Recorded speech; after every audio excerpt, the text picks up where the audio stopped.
और सब कैसे हैं? बढ़िया। तो अब आगे चलते हैं हम अपने नए वीडियो में। इसके अंदर मैं आपको बताऊंगा आज कि आप किस तरीके से किसी मैट्रिक्स के लिए जो माइनर है और को फैक्टर्स हैं, ठीक है, माइनर्स और को फैक्टर्स, वो आप किस तरीके से फाइंड आउट करेंगे, ठीक है, माइनर्स एंड को फैक्टर्स ऑफ द मैट्रिक्स, और यू कैन से डिटर्मिनेंट। तो माइनर्स एंड को फैक्टर्स अगर हम फाइंड आउट करना चाहते हैं तो उसके लिए क्या करना है, सपोज हमारे पास एक मैट्रिक्स है, that is A11 A12 A21 A2। ये हम आपको बता रहे हैं 2 by 2 की मैट्रिक्स, ठीक है। We are taking the concept of minors and generalized concept of minors, ठीक है। तो हमारे पास ये एक मैट्रिक्स है, इसमें आपको क्या करना है, हर एक एलिमेंट का माइनर फाइंड आउट करना है। तो माइनर ऑफ 1 1 पोजीशन, 1 1 पोजीशन का मतलब है इस पोजीशन के लिए। तो जब आप इस पोजीशन के लिए माइनर फाइंड आउट करेंगे तो बेसिकली आपने करना क्या है, आपने 1 1 के करस्पॉन्डिंग रो और कॉलम को हटा देना है, ठीक है। तो 1 1 के करस्पॉन्डिंग रो कॉलम हटा दिया तो क्या बच गया, A22 बच गया। तो आप यहाँ पे लिखेंगे A2, ठीक है। अब अगर आपने दिखाना है माइनर M12, M12 मतलब इस पोजीशन के लिए माइनर, तो इसके करस्पॉन्डिंग रो और कॉलम को आप हटा दीजिए। इसके करस्पॉन्डिंग रो ये है, कॉलम ये है, इसको हटा दो तो क्या बच गया, A21। उसके बाद आप निकालिए M21, M21 का मतलब आपने इसका माइनर कैलकुलेट करना है, तो क्या करेंगे, इसके करस्पॉन्डिंग रो कॉलम को हटा दो तो क्या आ जाएगा, AM1।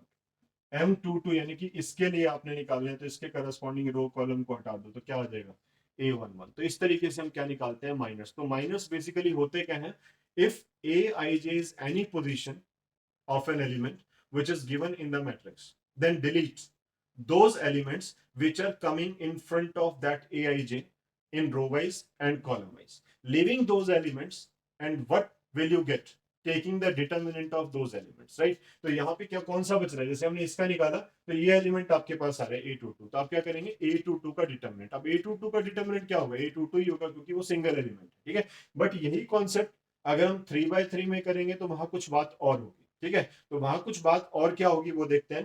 तो माइनर अगर मैं 3:3 मैट्रिक्स का लेता हूं, सपोज मेरे पास ये एक मैट्रिक्स है 3:3 ऑर्डर की, A11 A12 A13 A21 A22 A23 A31 A32 A33। मैं सभी के माइनर्स आपको नहीं बताऊंगा, बस मैं इन शॉर्ट आपको बता रहा हूं how to find the minor. Suppose मैंने M11 निकालना है, ठीक है। तो M11 क्या है, माइनर ऑफ 1 1 पोजीशन। तो 1 1 पोजीशन के सामने वाला रो और कॉलम हटा दीजिए, ठीक है। Delete the elements which are lying in front of A11 in terms of rows और इन टर्म्स ऑफ कॉलम्स, ठीक है, वो हटा दीजिए। तो कौन से एलिमेंट्स आएंगे, A22 A23 A32 and A33। इसका आप डिटर्मिनेंट ले लीजिए, ठीक है। जो एलिमेंट्स बच गए, रिमेनिंग एलिमेंट्स है, उनका आप डिटर्मिनेंट ले लीजिए। जब आप इनका डिटर्मिनेंट फाइंड आउट करेंगे तो वो आपको पता ही है कैसे करते हैं। कैसे करते हैं, आप इसको इससे मल्टीप्लाई करते हैं, इसको इससे मल्टीप्लाई करते हैं, माइनस कर देते हैं। तो आप क्या करेंगे, A22 A33 A23 A32, आपको एक वैल्यू मिल जाएगी। तो this is the minor of 1 1 position. उसके बाद M12 निकालिए। M12 का मतलब इस पोजीशन के लिए निकालना है, तो इसके सामने वाला कॉलम और रो में डिलीट कर देता हूं, क्या आ जाएगा, A21 A23 A31 A32। सभी के लिए फाइंड आउट करना है, तो हर पोजीशन के लिए तो मैं आपको नहीं बताऊंगा, पर आपको मैं क्लियर कर देता हूं कि व्हाट इज द माइनर। तो आप इसको इससे मल्टीप्लाई, इसको इससे मल्टीप्लाई, दोनों को सब्ट्रैक्ट कर दीजिए, ठीक है। तो इसी तरीके से मान लो मैं इसका माइनर निकालना चाहता हूं, तो मैं क्या करूंगा, A22 के सामने वाला कॉलम और रो ये दोनों हटा दो तो क्या बच जाएगा, हाँ भाई, यस, क्या बच जाएगा, आपने ये एलिमेंट हटा देने, तो कौन से आ जाएंगे, A11 A13 A31 A33। और आप इससे क्या निकालोगे, this into this minus this into this, you can find the value of the AM22। And इसी तरीके से मान लो इसका निकालना है तो इसको आप हटा दो, तो हम इसके जो एलिमेंट रिमेनिंग एलिमेंट्स होंगे उसका क्या करेंगे, डिटर्मिनेंट निकालेंगे। तो in this way we can find the determinant of each element which is given in the which are given in the matrix A, right। तो माइनर्स हमें क्लियर हो गए किस तरीके से माइनर्स निकालने हैं। बट मैं आपको फिर भी एक क्वेश्चन कराता हूं जिसके अंदर हम क्या करेंगे, माइनर्स को कैलकुलेट करेंगे, ठीक है। Before some examples I am discussing the cofactors also. Cofactor क्या होता है, C I J is equals to -1 to the power I plus J with M I J. मतलब जो हमने पहले माइनर फाइंड आउट किया था उसको आपने -1 to the power I plus J से मल्टीप्लाई कर देना है, तो आपके पास क्या मिलेगा, कोफैक्टर्स मिलेंगे। इसका मतलब अगर मैं फर्स्ट कोफैक्टर निकालना चाहता हूं तो -1 टू द पावर 1 + 1 m11, तो we get positive m11 means this cofactor is same as the minor. अगर मैं C12 पोजीशन के लिए को फैक्टर फाइंड आउट करना चाहता हूं तो मैं लिखूंगा -1 to the power 1 + 2 m12 that is -m12। Check कर लीजिए आप। उसके बाद C21 के लिए अगर मैं निकालना चाहता हूं तो क्या होगा, -1 to the power 2 + 1 m21 that is -m21।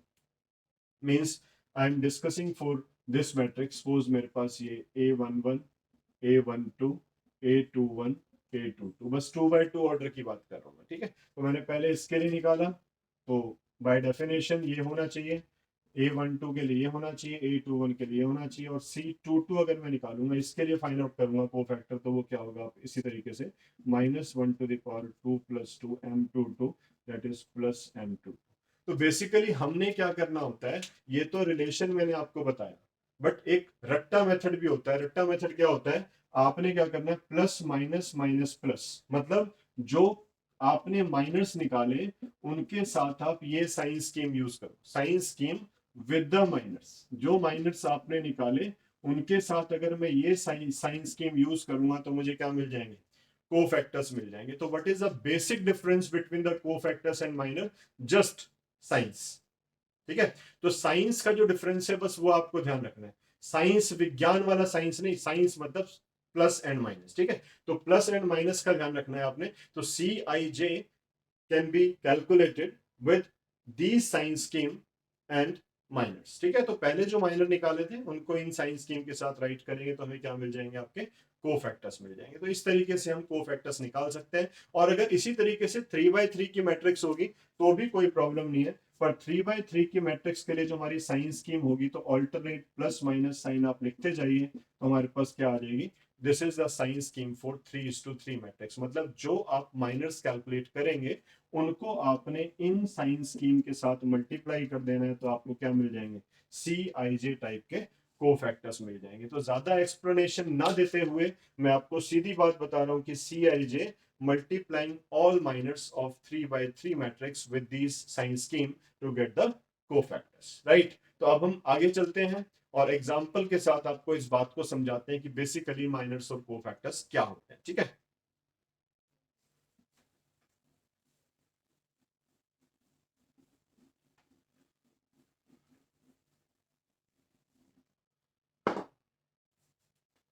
मान लेते हैं भाई ये हमारा एक एग्जाम्पल है, ए मैट्रिक्स आपके पास है 1 2 3 -4, और मैंने आपको बोला कि इसके माइनर बता दो। तो M11 मतलब माइनर ऑफ 1 1 पोजीशन, यानी कि माइनर ऑफ 1। तो 1 के सामने वाला रो कॉलम हटा दो, कितना आ जाएगा, -4। ज्यादा टाइम वेस्ट नहीं करेंगे क्योंकि कॉन्सेप्ट हमें पता चल चुका है। तो M12 जब आप निकालेंगे तो 12 का मतलब हो गया इस पोजीशन के लिए, यानी कि माइनर ऑफ 2, ठीक है। ये आप हटा दीजिए तो कितना आ जाएगा आपका 3। M21 अगर आप निकालेंगे तो माइनर ऑफ 3 निकालेंगे आप, इसको हटा देंगे तो कितना आ जाएगा 2। M22 आप निकालेंगे तो इसको हटा देंगे तो minor of -4 that will be 1। तो इस तरीके से हमारे पास क्या हो गए, माइनस। अब इसके साथ में आपको और चीज भी क्लियर कर दूं कि कोफैक्टर्स कैसे निकालते हैं, क्योंकि मैं दोबारा से कोफैक्टर्स नहीं बताऊंगा, इसी वीडियो के अंदर ही आपका कवर कर रहा हूं कॉन्सेप्ट की कोफैक्टर्स क्या होते हैं।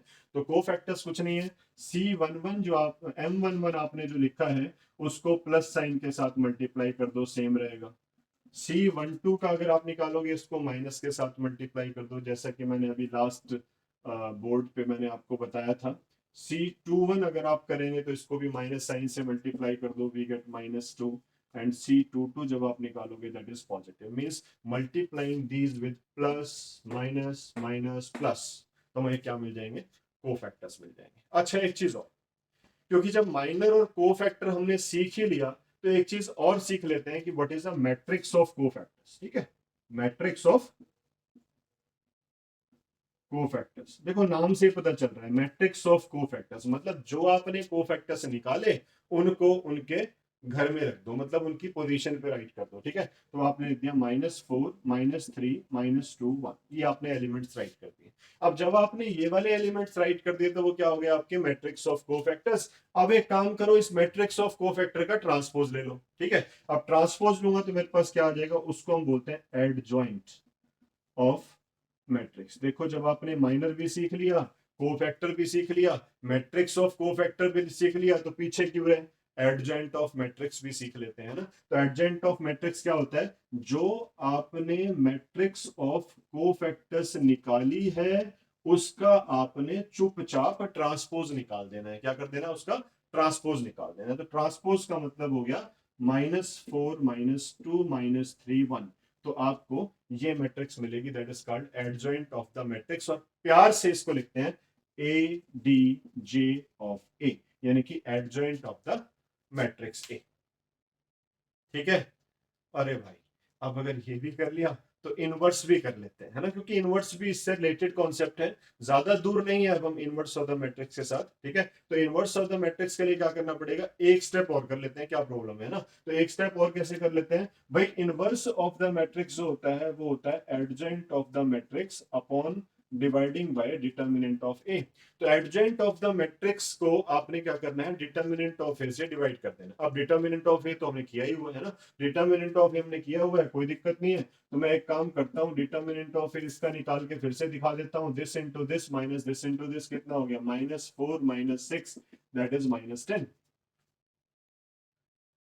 अब जब डिटर्मिनेंट भी निकल गया, एडजॉइंट भी निकल गया, बस दोनों को डिवाइड ही तो करना है, तो हमारे पास क्या आ जाएगा, इनवर्स ऑफ द मैट्रिक्स आ जाएगा। तो इनवर्स कितना हो गया आपका, -10 and -4 -2 -3 1, that is your inverse of the matrix. देखिए लाइफ में आपको अपने मिशन तक पहुंचने के लिए चलते रहना पड़ता है ना। तो साधने के लिए आपको बहुत ज्यादा भागना पड़ता है। देखो कहां से तो शुरू किया था और कहां पे जर्नी खत्म हुई हमारी, हमने इनवर्स पे लाके खत्म किया उसको, है ना। और मैं सोच रहा था कि शायद माइनर्स और कोफैक्टर्स तक ही बात करेंगे, उससे आगे नहीं बढ़ेंगे, पर मैंने सोचा जब मेरे पास ये भी है और इसका भी है तो फिर मैं इसका यूज करके आगे ही बढ़ लेता हूं। तो मैंने एडजॉइंट भी निकाल दिया, फिर मैंने सोचा कि एडजॉइंट जब आ गया, डिटर्मिनेंट मुझे आता ही है, चलो यार इनवर्स भी निकाल लेते हैं। ठीक है, तो इस तरीके से वन बाय वन स्टेप हम आगे अपनी जर्नी को कंप्लीट करते हैं और एक दिन अपने मिशन तक पहुंच जाते हैं। ठीक है, तो आप भी इसी तरीके से चलते रहो, एक दिन आप भी अपने मिशन तक पहुंच जाएंगे। तो चलते हैं, कोफैक्टर्स हमारा हो गया, इनवर्स ऑफ द मैट्रिक्स हमारा हो गया, फिर हम इसके बाद नेक्स्ट टॉपिक की तरफ चलते हैं। आपके एक और एग्जांपल लेते हैं जो कि हम किसके लिए करेंगे, 3/3 के लिए। इसको आप ध्यान से समझें, क्योंकि एग्जाम में जो क्वेश्चन पूछा जाता है इनवर्स ऑफ द मैट्रिक्स पर, वो कैसा होता है जिसमें 3/3 की कंडीशन इन्वॉल्व होती है। Find the inverse of the matrix of order 3:3। ठीक है, तो आपको सबसे पहले मैंने 2:2 के बारे में सारा ज्ञान दिया, अब हम 3/3 की बात करते हैं।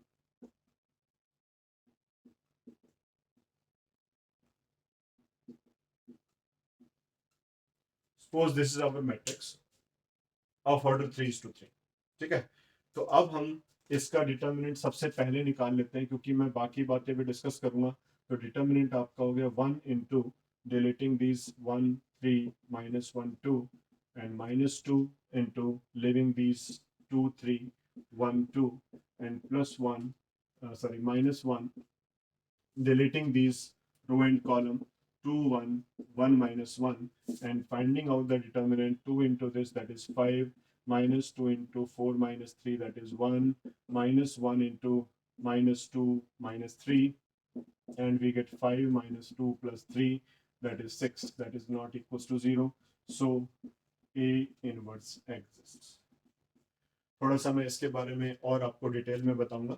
अभी फिलहाल मैं आपसे इतना कहना चाहता हूँ कि बस अगर डिटर्मिनेंट ऑफ ए 0 के इक्वल नहीं है, आप सिर्फ तभी इनवर्स कैलकुलेट कर सकते हैं, otherwise we are not able to calculate the value of A inverse. ठीक है, we can not find this value. तो सबसे पहले इसका डिटर्मिनेंट 0 के बराबर नहीं होना चाहिए, राइट। उसके बाद हम चलते हैं how to find the minus, minus की जरूरत नहीं है, मैं डायरेक्ट कोफैक्टर्स की बात करता हूँ, क्योंकि माइनस तो हमें समझ में आगे, बस डिलीट करना है इसके सामने आने वाले एलिमेंट, और उसके बाद फिर जो बाकी एलिमेंट्स होंगे उनका क्या करना है, डिटर्मिनेंट निकाल देना है। तो मैं एक काम करता हूँ, C11 निकालता हूँ सीधा। C11 कैसे निकालेंगे, इसके करस्पॉन्डिंग रो कॉलम आप हटा दीजिए, तो 1 3 माइनस 1 2, ठीक है। अब इसके साथ आप पहले से ही प्लस साइन यूज कर लो बाहर, उससे आपकी मिस्टेक नहीं होगी, क्योंकि मैंने आपको बताया था माइनस को प्लस माइनस प्लस, है ना, फिर उसके बाद माइनस प्लस माइनस, फिर उसको प्लस माइनस प्लस के साथ मल्टीप्लाई करो और फिर कोफैक्टर्स निकाल लो। तो C11 हमारा हो गया 2 plus this that is 5। C12 निकालते हैं, C12 मतलब इसको डिलीट कर दो, 2 3 1 2, इसके साथ माइनस साइन इम्पोज कर दीजिए, 4 minus 3 is 1, that will be -1, and then C13 आपके पास ये हटा दीजिए, तो कौन सा एलिमेंट हो गया, T1 -1 2, that is positive sign, तो -3। C21 that is minus sign के साथ आपने इसको हटा देना है, तो कितना आएगा, 2 -1 2, दैट इज 4 -1, दैट इज 3।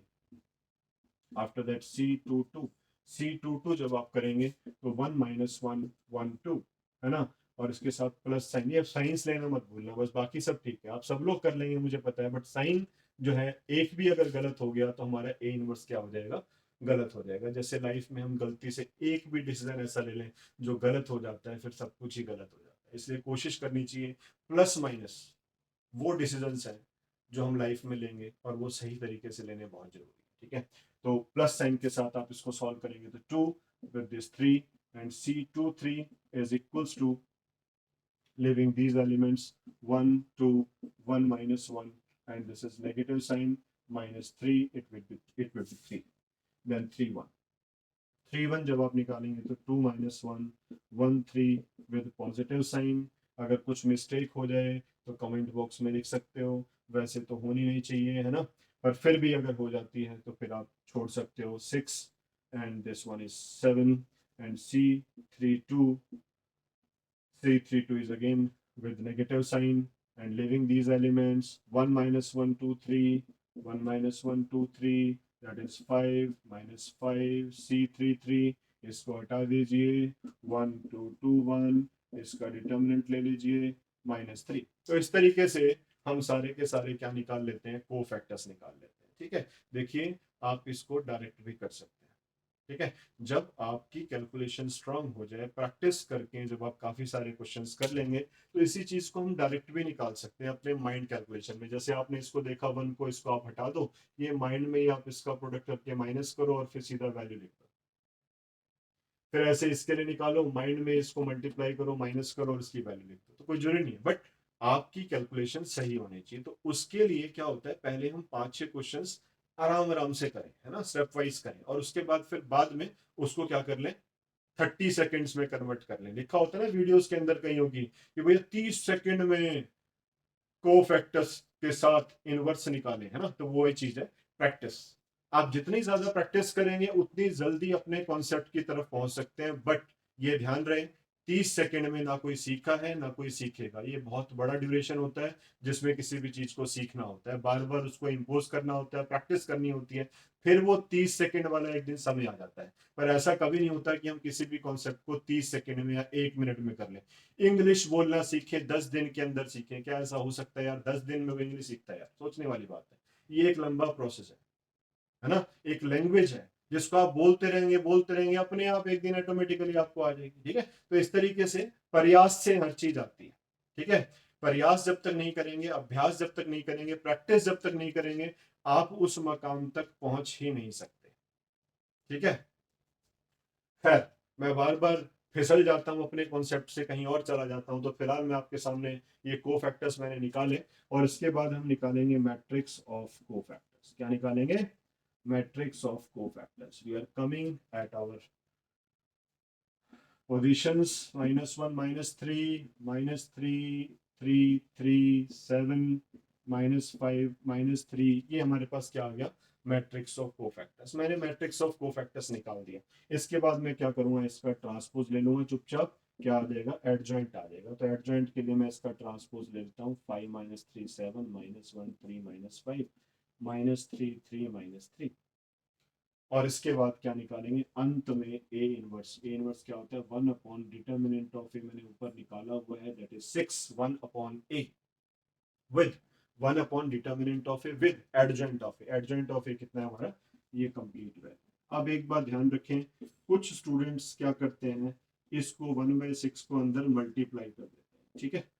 तो कोई जरूरी नहीं, अगर आप ऐसे ही छोड़ना चाहें तो ऐसे भी छोड़ सकते हैं, क्योंकि इससे रिलेटेड कुछ कॉन्सेप्ट्स और भी होते हैं जो हमको डिस्कस करने होते हैं, ठीक है। कुछ कॉन्सेप्ट्स और भी हैं जो हमको डिस्कस करने होते हैं। सबसे पहले मैं आपके साथ डिस्कस करता हूं, जैसे कि मैंने सबसे पहला काम क्या किया, सबसे पहले हमने डिटर्मिनेंट निकाल लिया। अब जब डिटर्मिनेंट निकाल लिया तो उसके बाद हमने क्या निकाले, कोफैक्टर्स निकाले। कोफैक्टर्स निकाल के मैट्रिक्स ऑफ कोफैक्टर निकाला, इसका ट्रांसपोज लिया, एडजॉइंट आ गया, एडजॉइंट ऑफ ए को डिटर्मिनेंट ऑफ ए से डिवाइड कर दिया, क्या बन गया, इनवर्स बन गया। इनवर्स निकलने के बाद हमारे पास कई बार 2 मार्कर्स और भी क्वेश्चंस होते हैं। Basically these are the properties which are associated with the matrices as well as the determinants. तो इसके लिए हम क्या करना चाहते हैं, मैं आपको आगे बताता हूँ। एक चीज में और इसी के अंदर ही इन्वॉल्व करना चाहूंगा, क्योंकि बार बार हम क्वेश्चंस को राइट करें, बार बार हम क्वेश्चंस को सॉल्व करें, ये हमारे लिए थोड़ा सा पॉसिबल नहीं है, ठीक है। तो हम क्या करते हैं, ये मैट्रिक्स हमने कर दी, इसका डिटर्मिनेंट हमने नोट कर लिया, इसका डिटर्मिनेंट कितना आ गया, 6 आ गया ना। इसका रास्ते में हमने क्या निकाला, एडजॉइंट ऑफ ए निकाला, फिर हमने क्या निकाला, इनवर्स निकाला। अब मैं आपके सामने एक प्रॉपर्टी शो करना चाहता हूं, that is very very important property. Adjoint of A into adjoint of A into A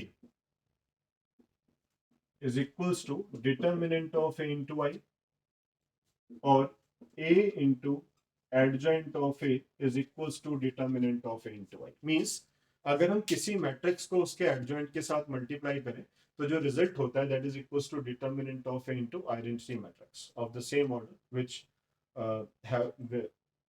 which is given for the matrix A also, ठीक है। और उसके बाद अगर हम A into adjoint of A करें तो भी ये सत्य होता है। एक प्रॉपर्टी हमारी होती है A inverse into A is equals to I and that is equal to A into A inverse. ये 2 प्रॉपर्टीज हैं जो आपको ध्यान रखनी है। आप इसको तो चेक कर सकते हो, पर A मैट्रिक्स हमने हटा दी बाय द वे, तो आप खुद टेस्ट कर लेना, आपने मल्टीप्लाई तो करना है। आप जब मल्टीप्लाई करेंगे इन दोनों को तो आपको ये मिलेगा, ऐसे इन दोनों को मल्टीप्लाई करेंगे तो आपको क्या मिलेगी, आइडेंटिटी मैट्रिक्स मिलेगी। तो अब इसको करने के लिए आपने मान लो इनको प्रूव कर दिया, पर इससे हमें एक रिजल्ट और भी कंक्लूड होता है। वो क्या है देखिए, वो रिजल्ट क्या है देखिए, वो रिजल्ट ये है, मैंने आपसे डिस्कशन किया था कि a into B, B into A के इक्वल नहीं होता। स्टार्टिंग में मैंने आपको बताया था कि matrix multiplication is not commutative, पर यहां तो है, क्योंकि जब मैंने इसको a के साथ मल्टीप्लाई किया तो क्या आया, डिटर्मिनेंट ऑफ a इंटू आई, और इसको इंटरचेंज कर दिया तो वैल्यू क्या आ रही है, डिटर्मिनेंट ऑफ a इंटू आई। ऐसे यहां पर भी क्या हो रहा है, a इनवर्स को a से मल्टीप्लाई किया तो क्या आ गया, i आ गया, और अगर a को a इनवर्स से मल्टीप्लाई किया तो क्या आ गया, i आ गया। तो इसका मतलब ये तो फिर इस लॉ को ब्रेक कर रहा है। तो इसका मतलब आज के बाद हमें याद रखेंगे, द प्रोडक्ट इज कॉम्यूटेटिव, ठीक है। Matrix multiplication is commutative if A B is equals to B, है ना। और ये तभी होगा अगर b की वैल्यू या तो a इनवर्स हो या फिर b क्या हो, एडजॉइंट ऑफ a के। मतलब अगर आप कोई ऐसा एग्जांपल ले लें बी मैट्रिक्स का, ए मैट्रिक्स आपको गिवन है, आप एक ऐसी मैट्रिक्स बी तैयार करें, या तो वो किसके इक्वल हो, एडजॉइंट ऑफ ए के, और या फिर किसके इक्वल हो, ए इनवर्स के। तो ऐसे में कॉम्यूटेटिव लॉ एस्टेब्लिश होता है, ठीक है। और कॉम्यूटेटिव लॉ क्या होता है, A B is equals to B. तो commutative law on the matrices is applicable only when a is equals to b is equals to adjoint of a और b is equal to a inverse, ठीक है। तो आज हमने जो सीखा वो काफी कुछ था।